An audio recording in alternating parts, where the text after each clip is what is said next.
I'm also very grateful that the translation will be at the end so that I would be able to speak continuously what I have to say. When we talk about agrarian crisis, to my mind, the agrarian crisis is synonymous with the ascendancy of imperialism. That basically the ascendancy of metropolitan capital, its other side is an agrarian crisis. This is something which we saw in the colonial period. The colonial period, which actually meant domination of metropolitan capital, domination by imperialism in its colonial form, was a period of permanent agrarian crisis. As a matter of fact, colonialism began in our country in Bengal with the Battle of Plassey, and you find that in the 1770s there was a famine in Bengal in which 10 million people died out of a total population in Bengal, United Bengal at that time, of 30 million.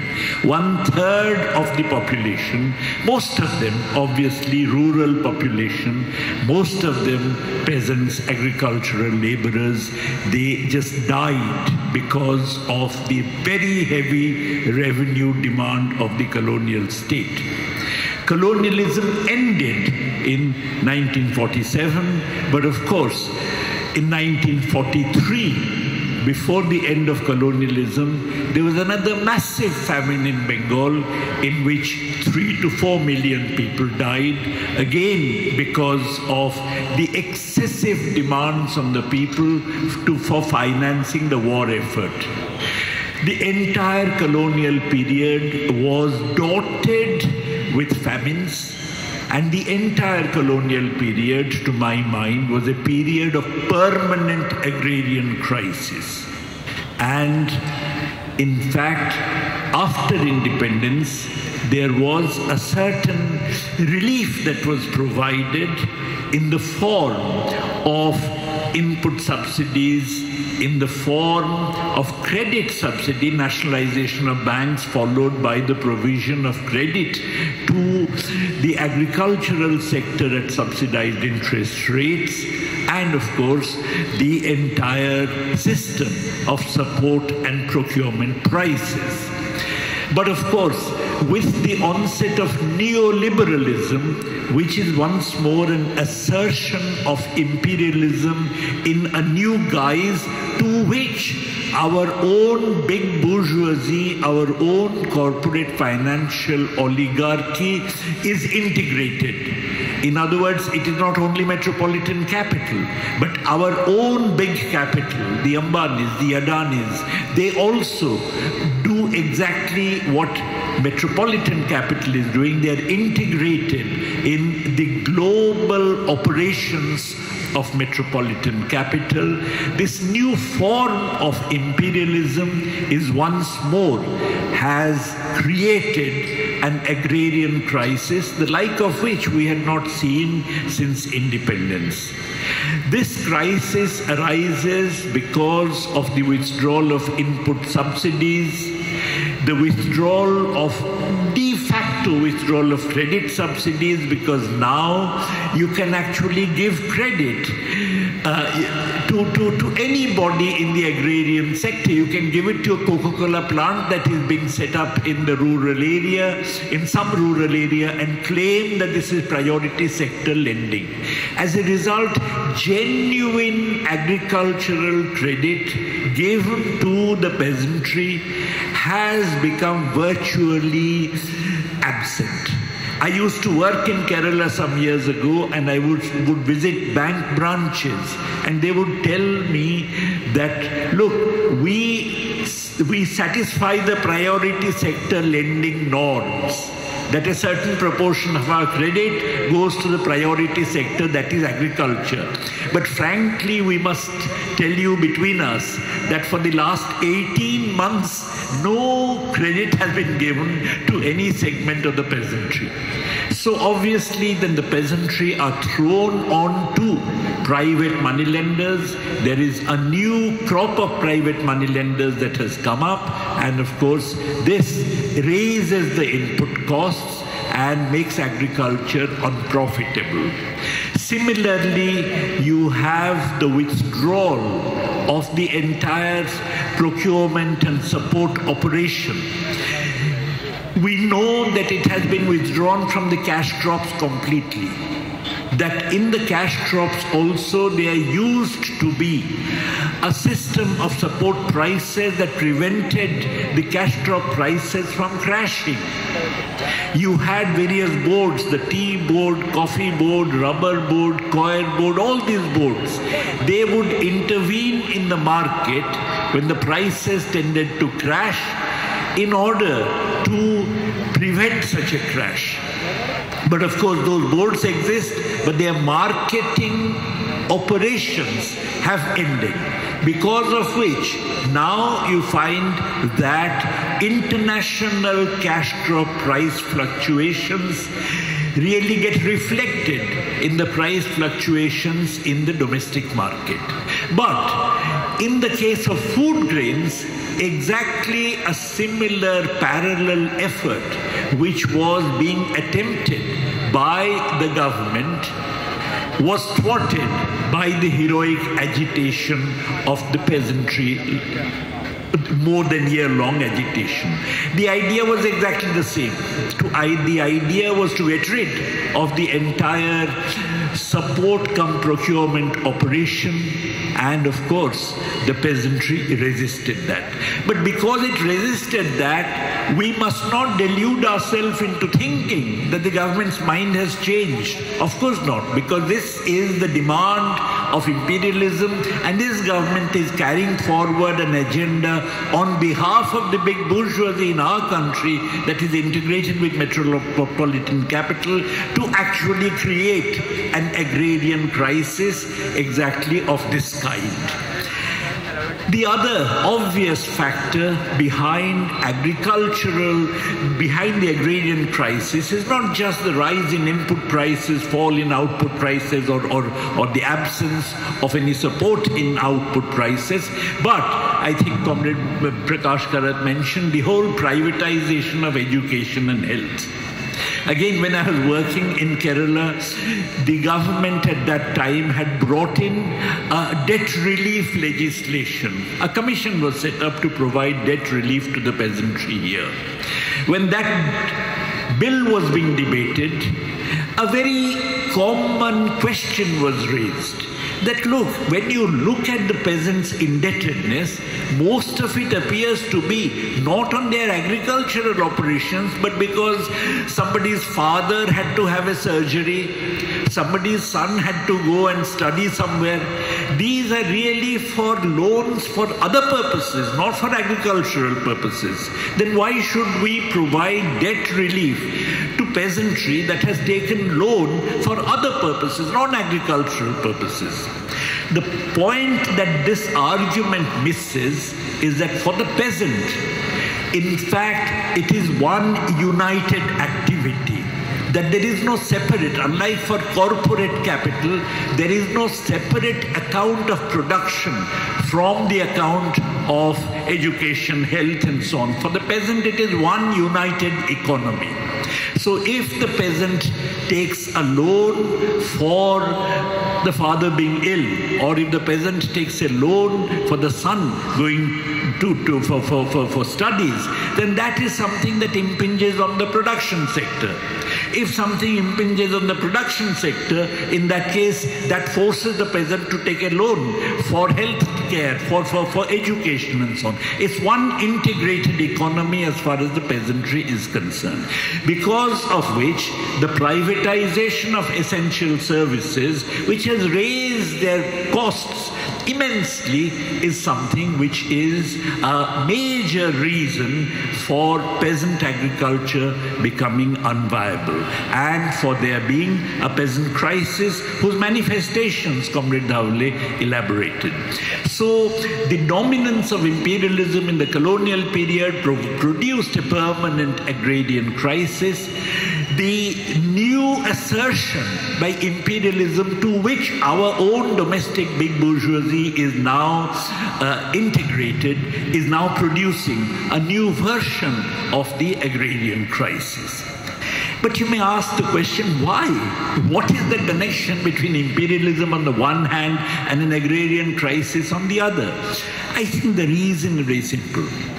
A large number of crops, a large number of raw materials, a large number of inputs which are required by metropolitan capital are not available within the metropolis. We all know about oil. 90% of the world's oil reserves are really outside the geographical boundaries of the developed capitalist countries. But many people don't realize that it is not only oil, it is also a whole range of agricultural commodities which are required by metropolitan capitalism, but which are not producible, either not producible at all or not producible throughout the year, or not producible in sufficient quantities within the metropolis itself. We know that the Industrial Revolution, that capitalism really came into its own with the Industrial Revolution. The Industrial Revolution was in cotton textiles. It occurred in Britain, but Britain doesn't grow cotton. So it is an incredible fact that the most significant event that galvanized capitalism occurred in a country and with a raw material which the country does not produce. Therefore, you require cotton from outside. You require a whole range of agricultural goods from outside, not just minerals, but also agricultural goods from outside. And how do you get it? Many of them, most of them, are produced in tropical and subtropical countries, regions of the world. They are produced by a bunch of peasants. And of course, they are produced sometimes for own consumption, sometimes only the surplus is sold. In Mughal India, for instance, you actually had the surplus, the peasant surplus that was commoditized, that was sold, and the revenue was taken away by the Mughal emperor. So sometimes the surplus is commoditized, sometimes you find that most of it is for own consumption, a lot of it may be for local exchange, local sales and so on. So the first requirement is to make this agriculture sensitive to the needs of the metropolis, that this agriculture must produce what is required by the metropolis. And the second requirement is that when you take away things for the metropolis, either you raise the output of these things, or alternatively, you have to compress domestic consumption. Local demand must be compressed. And typically, metropolitan capitalism did not give rise to any increase in output, it compressed local demand. So these two ends, on the one hand, making the production structure exactly the way the metropolis demanded it, and on the other hand, compressing local demand so that enough surpluses are made available for the metropolis, were ideally, beautifully served by colonialism, by the colonial tax system. In fact, the colonial tax system was such that taxes had to be paid by a particular date. And of course, the peasants had no money at that particular date because that was before the crops could be harvested. Therefore, they took loans from merchants, and the merchants told them what crops to grow. So you had a kind of refracted commodity production where the peasants themselves were not directly responding to the market, but in fact the merchants were responding to the market and telling the peasants what to produce. And of course, the tax that was collected from the peasants is something that naturally compressed local absorption and provided all those crops required by the metropolis virtually free, so that it could actually carry out its accumulation process.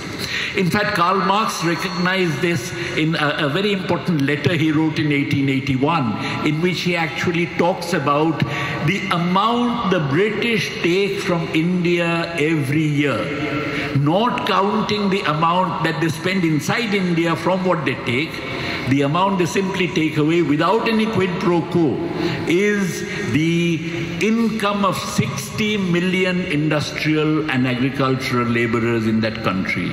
Is equivalent to the income of 60 million agricultural industrial laborers in the country. So obviously, you know, that was the colonial system. But let's come to now.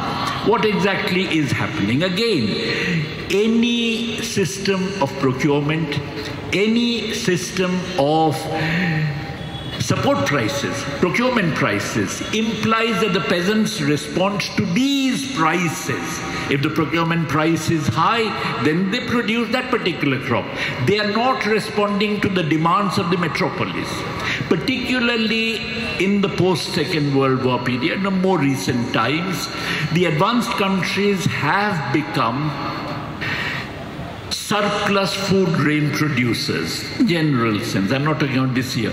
They have become surplus food grain producers. So they would like to sell food grains in the global south, but on the other hand, they would like the global south to produce all kinds of other crops which they need. Fruits, vegetables, fibers, beverages, and so on. So they would like all kinds of crops in the global south that they need, but they would like the global south to actually purchase the food grains from them, as indeed we had done during the PL 480 years. So if this is the idea, then breaking food grain self-sufficiency, I know it is not proper self-sufficiency. It's self-sufficiency at a very low level of purchasing power with the mass of the people. But still, whatever food grain self-sufficiency we had attained must be broken. And how do you break it? You break it by doing away with the system of procurement prices and so on, by shifting cultivation away from food grain production to other crops while you import the food grains. Africa did this. This is exactly what happened in Africa. And of course, we now know the vulnerability that Africa has, the repeated famines that Africa has experienced during this period when its food self-sufficiency has got broken. Even today, there are huge numbers of people in Ethiopia, Somalia, and so on, who are actually made completely vulnerable because of the Ukraine war, because of which the import of food grains has become a rather dicey proposition. We in India, mercifully, are not yet worried about it because we still have a fair amount of food grain stocks. But if the Modi regime had been successful, if the Kisan agitation had not succeeded in thwarting the proposals of the Modi regime, then we would be in a similar vulnerable position today. So the first thing is to make sure that the peasants in the global south grow the crops that are required in the metropolis. And the second is to make sure that demand is compressed here, and that is achieved through all kinds of institutions like the IMF, World Bank, and so on, who impose what is called austerity. They don't spend, not enough purchasing power is generated, and particularly any such purchasing power is further squeezed in a period when there is any inflationary pressures, like now, for instance.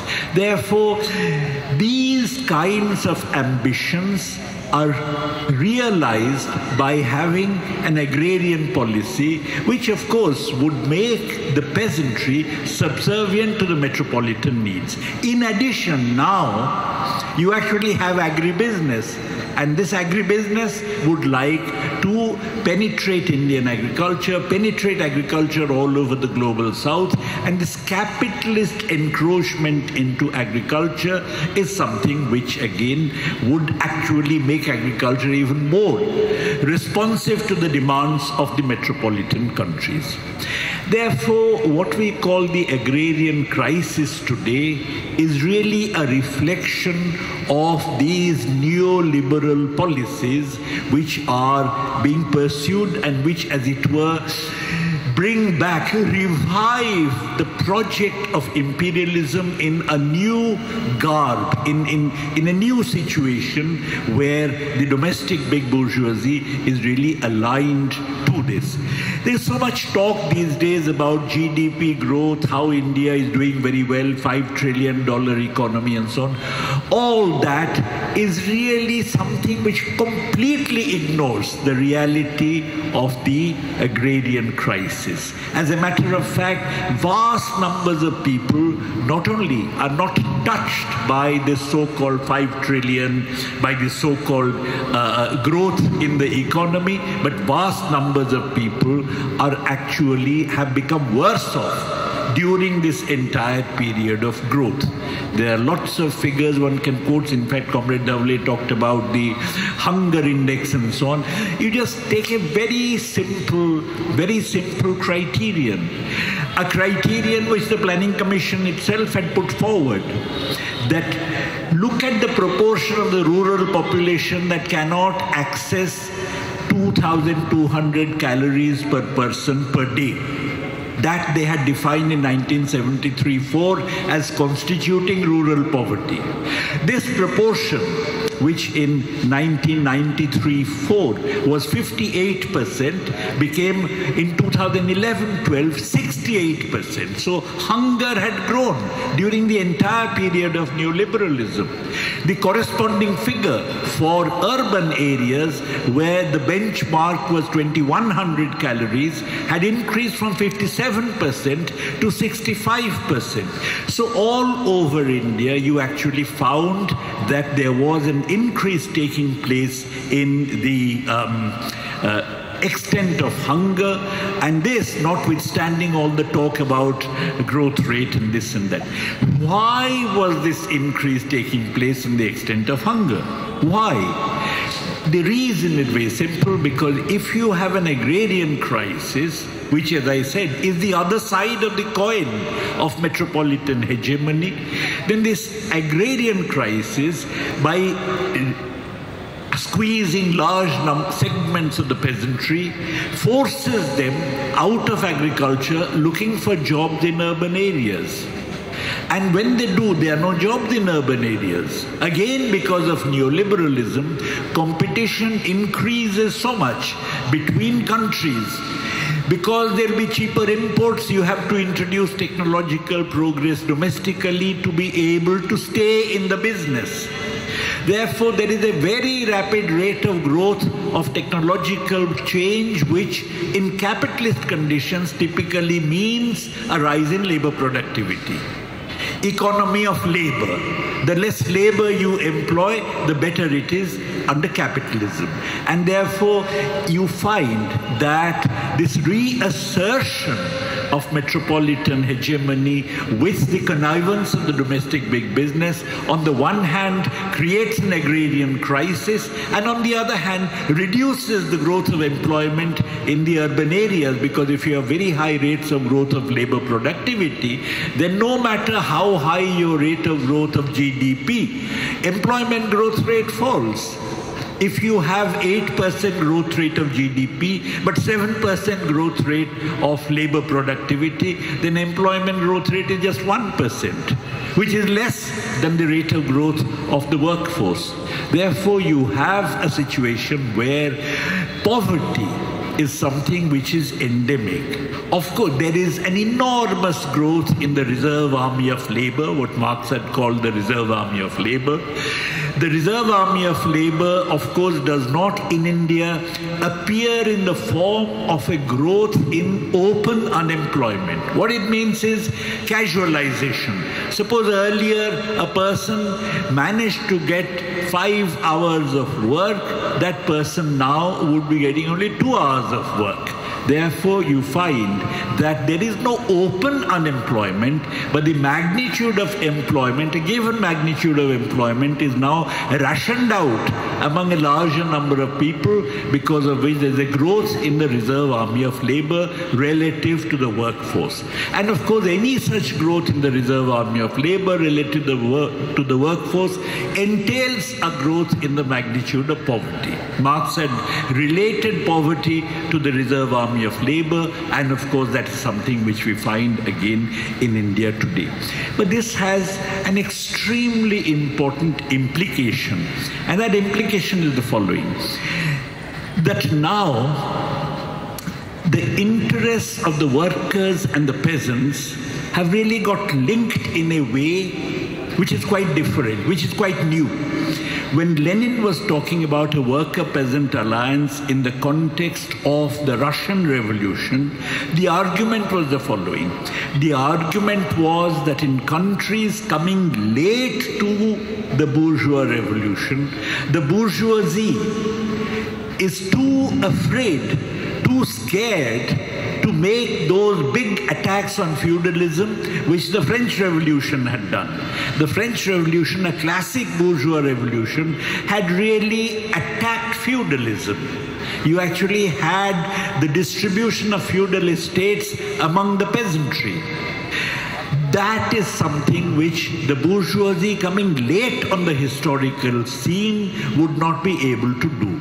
And therefore, the peasantry's demand for freedom, the peasantry's desire to be free of the feudal yoke cannot be satisfied by the bourgeoisie. It can only be satisfied by the proletariat. Therefore, the proletariat has to carry forward the peasantry with itself in a worker-peasant alliance that would actually be the basis of the democratic revolution. Now, this thinking, this theoretical perception, which has really stood the communist movement in good stead for over a century, is a perception that is now getting strengthened in a very novel way. Lenin had not seen a common economic interest between the workers and the peasants. The workers led the peasants in the democratic revolution because the workers had nothing to lose. The bourgeoisie could not, therefore the workers led the peasantry in a democratic revolution. The Mensheviks had actually argued that no, the workers must make common case with the bourgeoisie in order to attack feudalism. Lenin said, no, this bourgeoisie is unreliable, is going to, betray the revolution and form an alliance with the feudal lords. Therefore, the only consistent ally that the working class can have is the peasantry. But Lenin had not seen a commonality as far as the economic interests of the workers and peasants are concerned. Today, there is a commonality.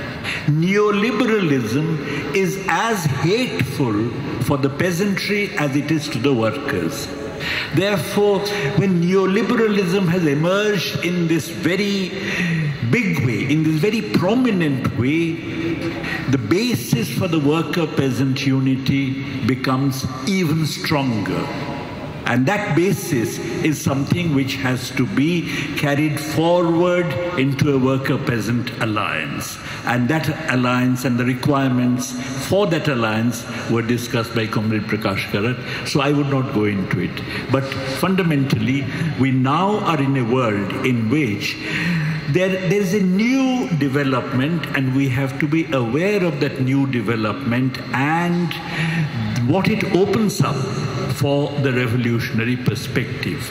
Because any struggle of the peasantry for defending its own interests is simultaneously a struggle against neoliberalism. It simultaneously occurs to the peasants, to everybody, to agricultural laborers and so on. And therefore it is this commonality that we must take note of in the current situation. Thank you very much.